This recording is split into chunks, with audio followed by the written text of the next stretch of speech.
I'm Theo. And I'm Juliet. And this is Apologies Accepted. We offer an entertaining look at some of the big issues in history by examining public apologies of the famous and infamous. We're looking at politicians, serial killers, actors, and you. Send us a public apology you would like to make, and we'll read it on the air and give you a chance to redeem yourself, or just get some guilt off your shoulders. We're here for you. Once a week, maybe more if you're really, really sorry.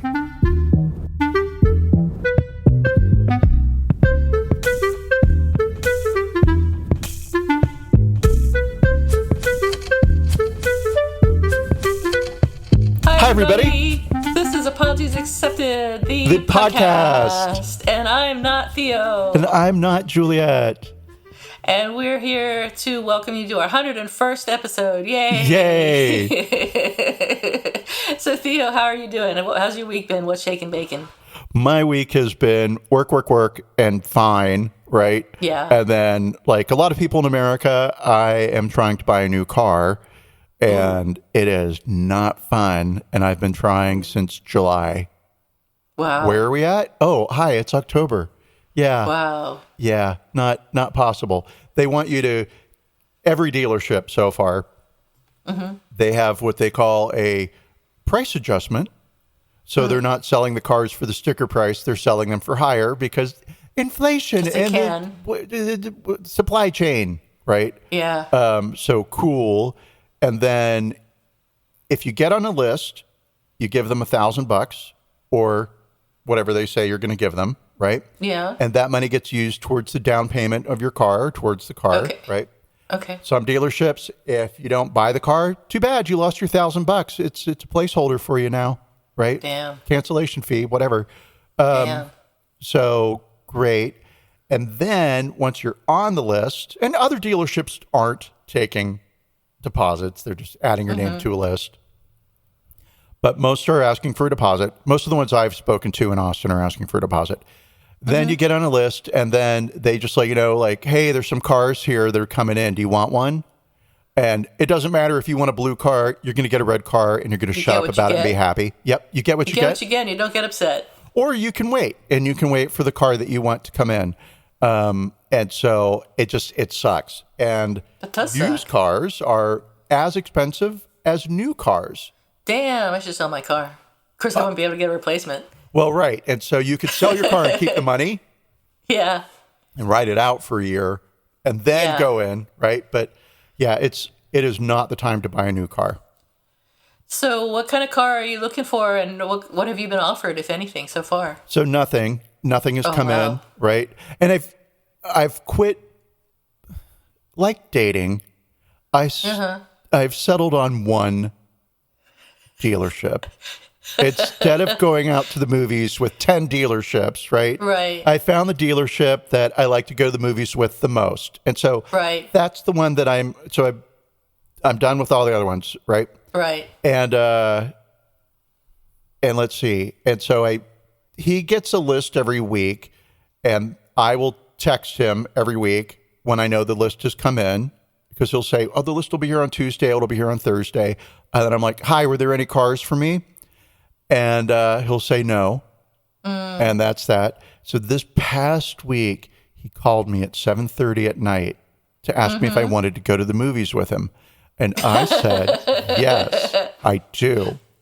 And he said, great, because we might have a car tomorrow at noon, and I will text you around lunchtime to let you know. Wow. If I don't text you, we didn't have a car. And so I know what's happening here, right? He's got a buyer, but he thinks like that buyer might flake at the last minute.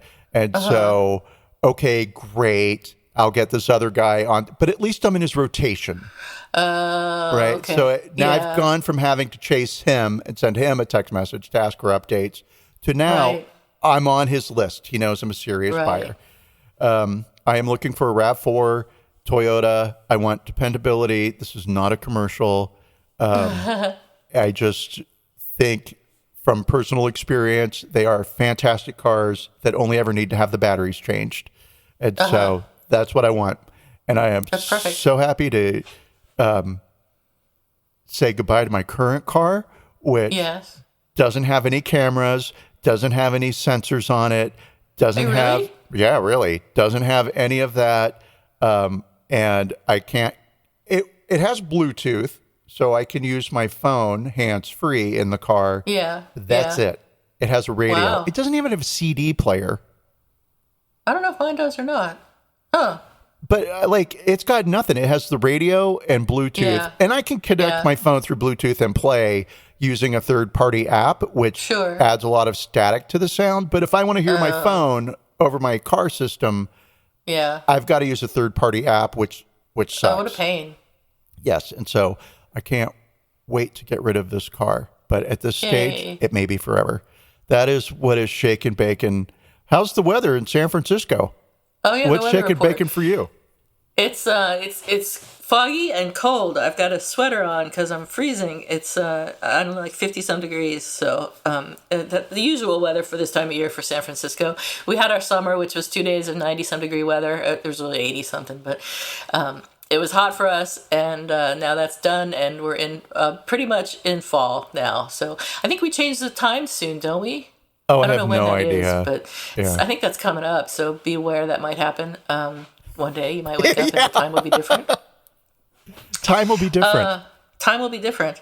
The Shake and Bacon news for me is we're actually recording this a week early because I'm going to Big Sur. And the other Shake and Bacon for me is that if you remember a few podcasts ago, I mentioned that I had inadvertently ghosted a friend of mine and spent years wondering why she wasn't talking to me, when it had been me ghosting her the entire time.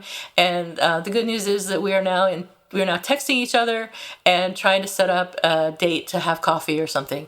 So I invited her to see a band with me, but she doesn't know the band, so which I shouldn't be surprised by. So she's not interested in going to see the band. But do you know Santa Gold? No. Okay, it's a woman. You'd like her. I'll send you something. Oh, but anyway, so we're going to go. She's now working at one of the museums, which is right near my house.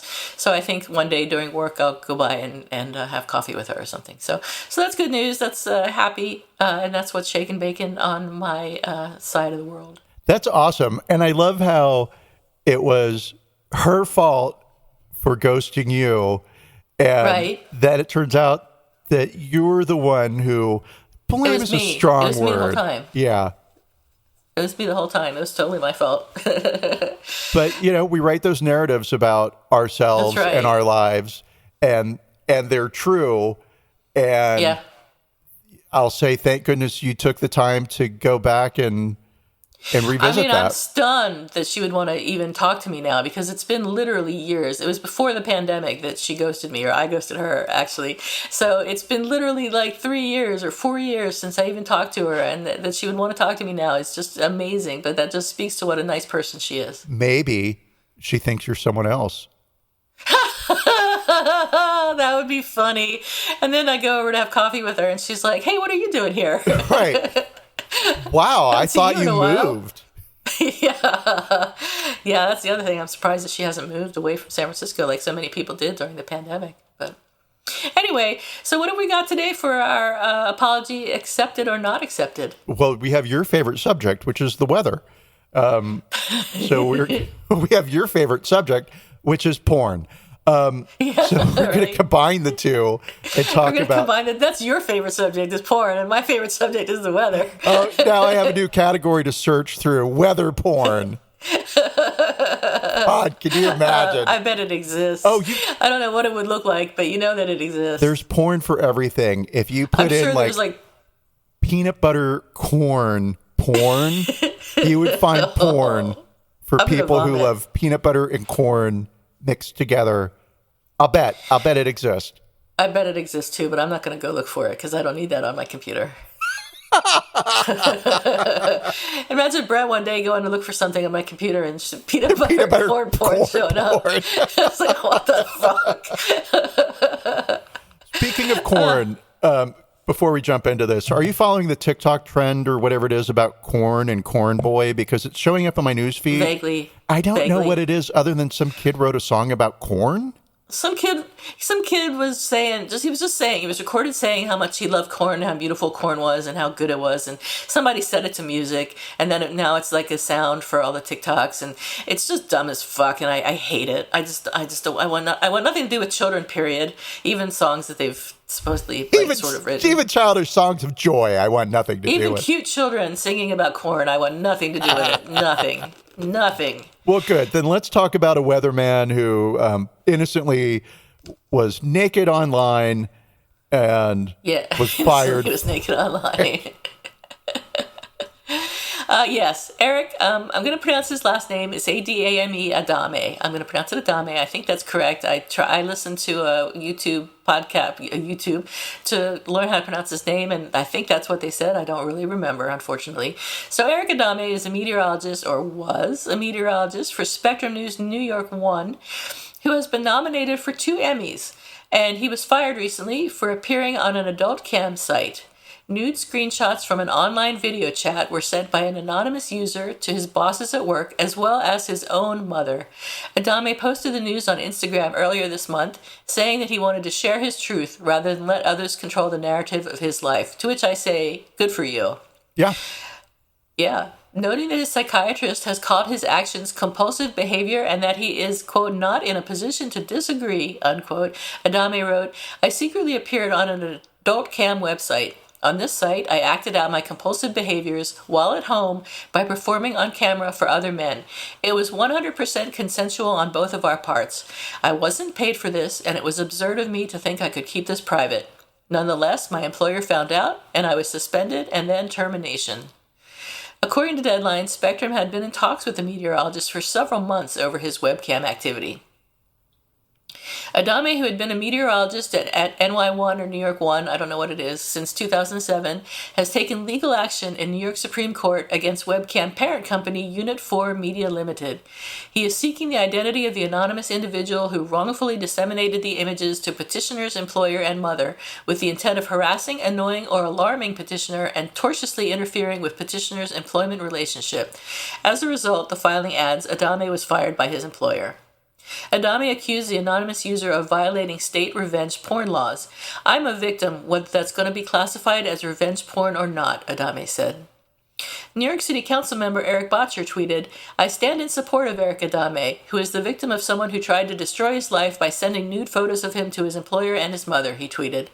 Botcher included a link to the New York City Health Department's Safe Sex and COVID-19 guidelines, which recommended that New Yorkers enjoy sex virtually to help prevent the spread of the coronavirus. So the New York City Health Department was actually encouraging people to enjoy sex virtually. And then poor Adame does it, and he goes and gets fired for it. That doesn't seem fair. Cynthia Nixon tweeted, Dear New York 1, yours is not to judge your employer's private consensual sexual activities, but how he reports the weather. This looks and smells like a civil rights violation, and as an LGBTQ New Yorker, I am particularly troubled by it. Please reinstate Eric Adame now. Adame had apparently been a member of the internet forum LPSG, or Large Penis Support Group. Which, hi, seriously? Okay. You think he was flattering himself? Well, or he was just looking for large penises? I will tell you, it's not a website that I am familiar with, right? Okay. I would own up if it was like, oh, that's the largest, no puns intended, that's the largest website out there. Ever. Yeah, but no, maybe in Manhattan. I don't know. I got nothing. Initially, when this story crossed my radar, I thought that it was like OnlyFans. Oh, yeah. That's what I thought, too. It seems as if it's just a web chat service. So, because Adame was clear to say that he had not been paid for his webcam time, which is like, that was mistake number one. So it wasn't OnlyFans, so he didn't get paid. So it was just like a free chat or something, and then you sign up for. Yeah, it's just one of those video chat things that people sign up for, and then like chat roulette, maybe? Is it one of those things? Exactly. Well, okay. I imagine that it is based on the word penis that we have. And so you've got to sign up for it, and then I imagine you probably also have to prove your age, is my guess, because I think with chat roulette you can just sign in. Maybe. Yeah, which is like, and I know there's a lot of nudity that happens on chat roulette because it appears in like a lot of jokes or whatever. But I think like kids can just log into chat roulette too. I don't think there's an age checker service, right? So I imagine with LPSG that you have to prove how old you are. Okay, that would be good. I mean, it would make sense legally. I mean, as long as the age thing is taken care of and it's consensual, which it almost has to be if you've gone to a certain site to look at it on purpose, I don't see anything wrong with it. I don't see any problem with him showing naked pictures of himself on the internet or walking around naked on the internet or whatever he was doing on the internet. I think it's fine, and I don't think anybody should be concerned with what he's doing in his private time. I know that a lot of companies are concerned with what people do in their private time because they're representatives of the company. Right. And I've been told at many companies I work for that I need to be cautious about how I behave outside of work because I'm representing the company and that's important. But I honestly don't think that should be the case. I think what you do in your own time is your own business. I agree with that, but then at the same time, it's like I agree with that with caveats. Right? Yeah, unless you're a school teacher and you're going on pedophile sites. I mean, that's obviously a problem. But, well, right. I mean, there's pedophilia sites. One thing for the bank teller to have an OnlyFans, right, or whatever. Not my business. That's fine. And then yes, another thing if it starts to become somebody who has direct influence over. That's where it starts to fall down, right? It really does feel like a case by case basis. Yeah. But the weatherman? Right. Who cares? He's just given the weather, and it's okay if he's a gay man. And, if he'd been a straight man being naked on the internet, would he have been fired? I don't know, but maybe not. Maybe. I mean, doing sexual things online, and I could see, both sides of this fence, I can see where it shows a certain lack in judgment, right? Yeah. And so and I can see the employer's viewpoint. I'm going to put on my employer hat now, right? Okay. Right. So you're my employee and you have done something that you've done this thing. You, Juliet, have done some online sexual stuff. Sure. And you're a public face for our company. One of the many public faces for my large company. Right. Large. And then I say, that really feels like questionable judgment on your part. And if your judgment is that questionable, what might you do from 9 to 5 while you're employed here when I employ you to use your judgment to make judgments that will better the company? Right. So you feel like a risk, so I'm going to remove the risk. So I get that calculus, right? Yeah. Or metric. I don't know which term to use because I only took stats in college. You have to take into account what the guy does, though. I mean, he just delivers the news. Like, what's he going to do? Strip? So there's really very little opportunity for him to do something that would damage the company, unless you are afraid he is actually going to strip his clothes off and do something like that. But, I mean, this is just silly.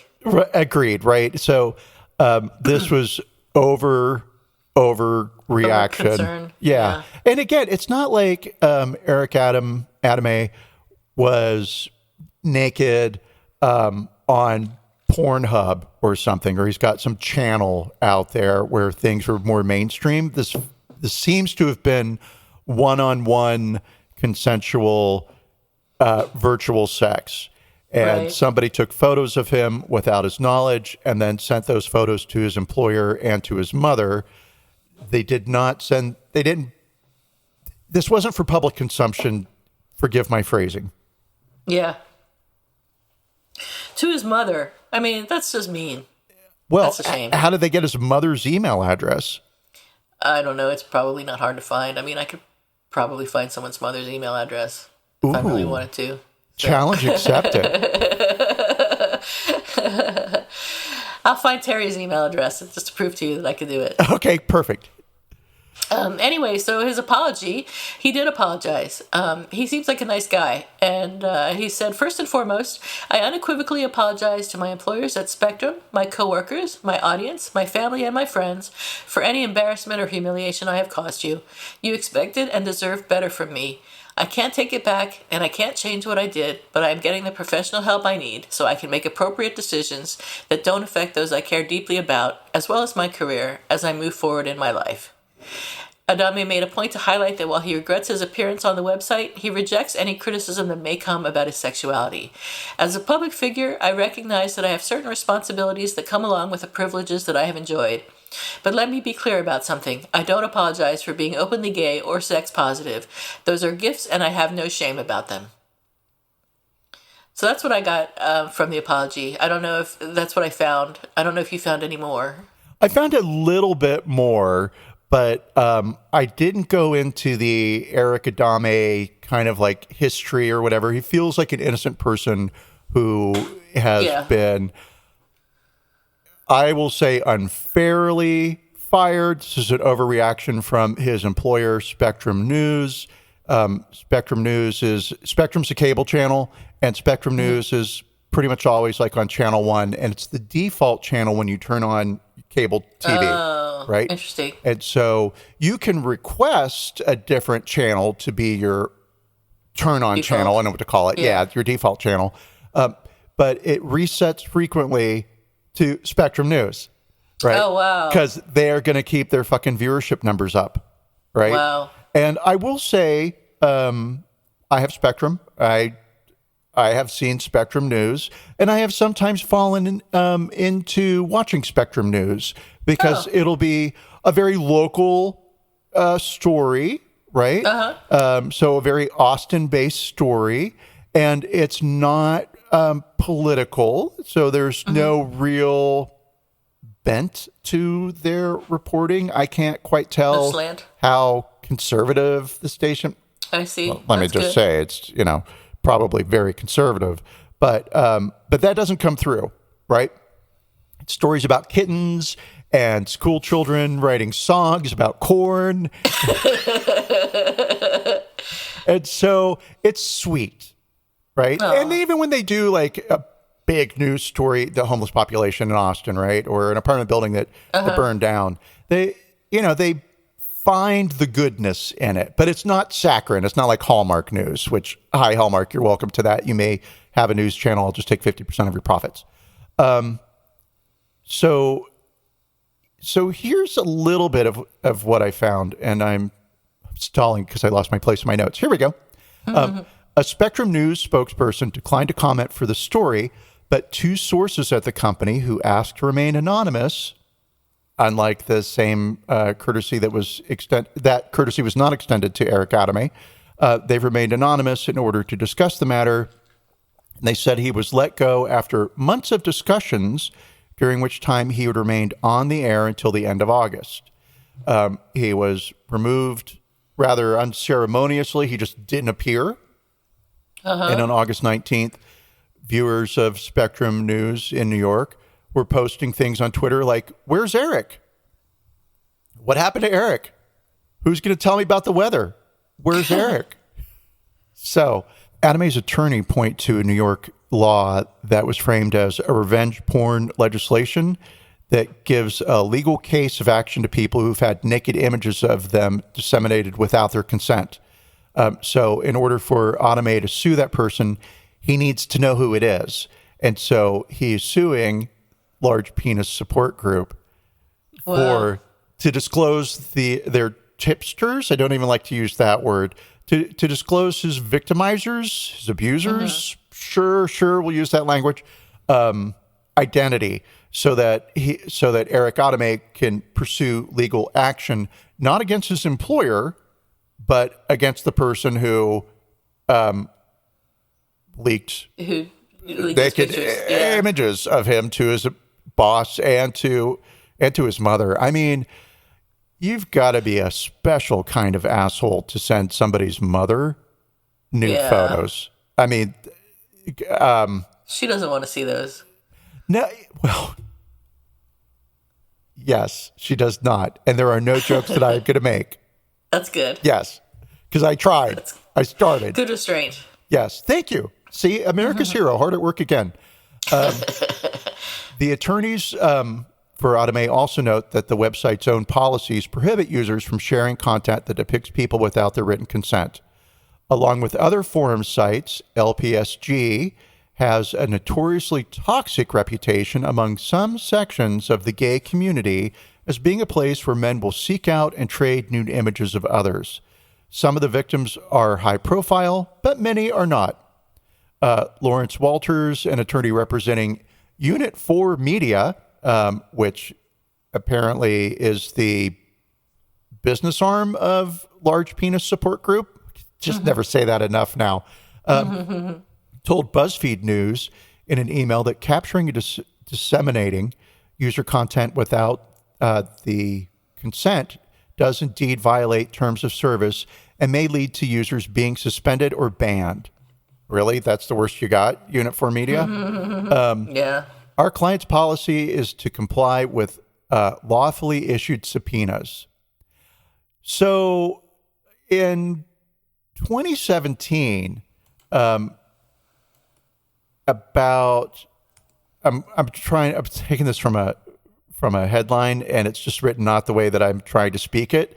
And so I'll just read it. In 2017, the number of young Americans aged 18 to 29 who had become victims of non-consensual porn jumped 12%. In 2019, it had grown by 400%. So this is an increasing trend. 1 in 10 women under the age of 30 have experienced either threats to share intimate personal photos or the actual sharing, non-consensual image sharing. And this is the one place where in our digital age, this is one place where our digital age and misogyny meet. Our laws are still catching up, but there are ways to fight back against cyber sexual abuse. And so for anybody who might find themselves in that position, the first thing you need to do is document what is happening in real time. You might feel the smart thing to do is take the images down as quickly, as fast as you can and to report them, but take screenshots and make sure that you collect evidence, including comments that are posted online, search results that lead to the non-consensual photography, web pages that are hosting the images, text, emails, or other communication related to the images. Then, unfortunately, you need to seek help from the experts. And I say unfortunately because that's attorneys. So it's going to cost you money. You need to find out about obtaining an order of protection, which would establish legally binding instructions to the perpetrator to stop the abuse. So sort of, kind of like a restraining order. Again, these things cost money, and you have to prove in a court of law that this is the person who is doing these things to you. This bit I'm not so sure about, but the other piece of advice they say is learn about getting your images copyrighted, which can make it easier to regain control of the material and get it taken down. Interesting. Okay. I mean, I can see the logic there. That also will take some time. That's not something that's going to happen overnight. So by the time you find out that you are a victim of revenge porn, the damage has already been done to your personal life, right? This will just all about going in and preventing future damage, but it will take a considerable amount of time. You may want to contact the police or your district attorney to report the abuse. There are sometimes specialized units or hotlines for victims of revenge porn. Try to get the images removed from the internet, which feels like, a no-brainer, but it does also take a lot of work on the victim's part. You have to contact each website directly. You have to document the communication, et cetera, et cetera. It is a growing trend, and one of the I'm going to nerd out just a little tiny bit here, right? So sort of like from a historical perspective, I'm interested in how culture's view of what is private shifts over time, right? So in the 900s, people basically, families lived together, extended families lived together in the UK under the same roof. People had sex next to the fire, right? And that today wouldn't happen, right? But quite common then, just simply people's idea of privacy was was different. What you could do in a public sphere versus a private sphere, just different. And so I do see our current culture's view, ideas about sexualization of people changing, right? Yeah. Eric Adame 20 years ago would never work again. It would just be over for him. That's probably true. Not even just for being gay, but just like, oh, there's naked photos of you online. You're fired forever. You can never have another job. You'll have to change your name and move to Nebraska and die of shame, right? And now he's being championed. Yeah. Right. And so Yeah. definitely a shift. We've mentioned this before, but we could look at Paris Hilton and Kim Kardashian, both of whom were victims of revenge porn, where videos of them having consensual sex with their partners. Right. Was non-consensually taped and Yes. distributed. And distributed. Yeah. Right. And here they are with careers. So, I'm glad that society is becoming less puritanical. We'll see because at a certain point, I will then become bugged by how unpuritanical society is. I don't know where that line is. Like, that should be private. Right? Maybe it'll be when Eric Adame is reporting the news in the nude. In the nude. Yes. And then I'll be like, all right, enough. This is too private. I'm sure there are news channels that are naked. Well, there is naked news. Oh, is there? Well, there was. I don't know that there still is. But there was a thing for a while that was called Naked News, where the newscasters were naked. Surprise, surprise. Can't tell you anything more about that a few years ago. I certainly don't know.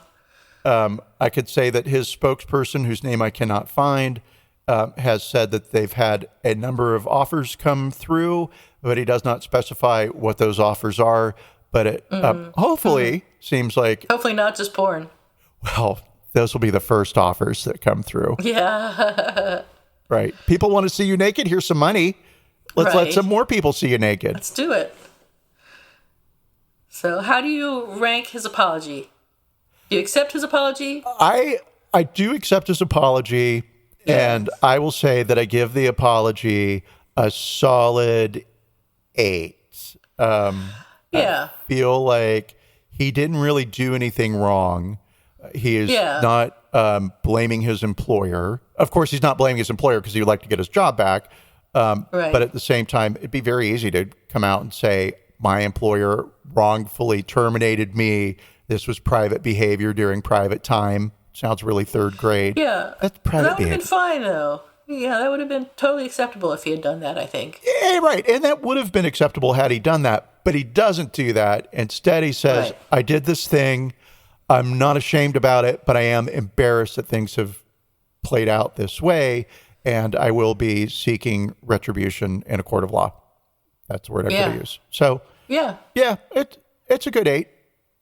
I think it's an 8 too. I think it's good. I think the part where he said that he was getting professional help, I think was probably unnecessary, and he didn't need to say that he was getting professional help for what he did, because unless it was part of some sort of obsessive compulsive behavior that he can't control, but that's really none of our business. So I still give it an 8. I don't give it a 10, but I give it an 8. I think it's very good, and I have no qualms with accepting his apology. Yes, and I'm sure that apology was hard to make. Probably. Thank you. So I actually have an apology expected this week. I don't know if you have a who's sorry now or an apology expected, but the one I have is short but sweet. Passengers on an American Airlines flight from Los Cabos to LA helped the cabin crew restrain a man after he allegedly punched a flight attendant in the back of the head on Wednesday. An FBI affidavit said Alexander Lee was then moved to another row over safety concerns and had his hands and legs cuffed. American Airlines has banned Lee from its flights, and we accept an apology from Alexander Lee for punching a flight attendant in the back of the head, and we also expect him to go to jail, but we'll see. Wow. Anybody that fucks around on an airline deserves to find out. Just an idiot. I think so. Calm down. Terrible. Seriously. Calm down is exactly what's called for here. Calm down and walk. Walk to where you need to go in the future. Get out and walk. It's stupid. And airline stewards, I mean, I know, the most inoffensive people in the world. They're just trying to do a job, serve you cookies or whatever, and keep you safe in the event of an emergency. They do not deserve to be punched in the back of the head. Not at all, right? The jobs are hard enough. I don't know if anybody's ever had to deal with the public, but the public sucks. People are awful. The public really sucks. They're awful. And it seems like on airplanes, they're getting worse and worse, and especially when you give them alcohol. It's just really probably a bad idea. We should discontinue alcohol on flights. Absolutely, except in first class. Except for me.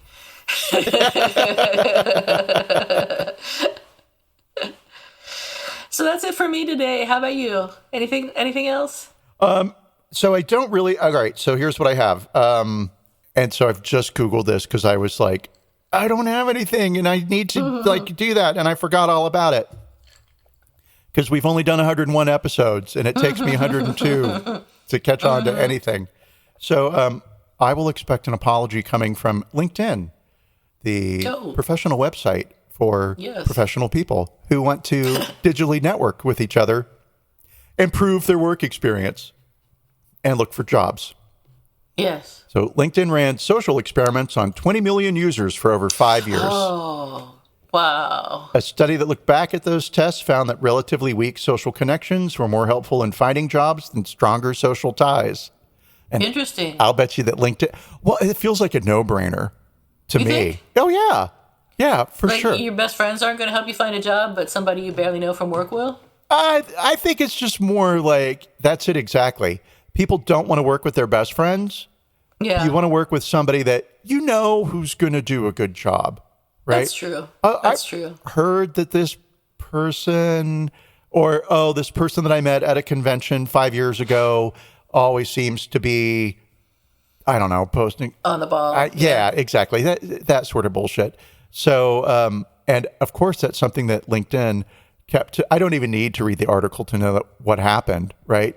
That's something that LinkedIn kept to themselves because they want to be the Facebook for professionals, right? And so you're only going to get advertisers based on user engagement. So you need to say, our users are on our site for at least 3 hours a day looking for other jobs. Wow.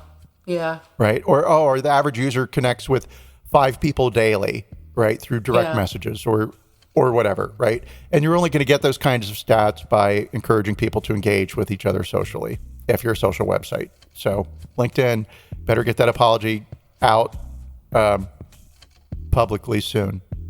And we'll report on it when it does. Yes, and then I will forget all about that. That's right. That I found this at the last minute. Like, I need an apology real quick. I got nothing. Professional podcaster everybody. To the end. Thank you for listening to us again. We appreciate it. Stay cool, cucumbers. And remember, Juliet loves you. Juliet loves you. Bye. Bye, everyone.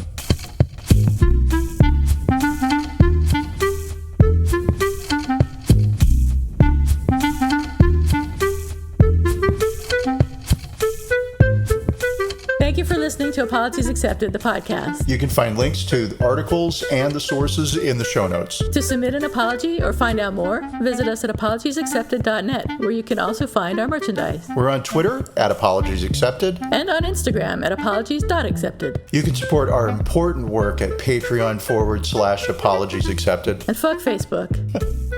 Bye. Bye.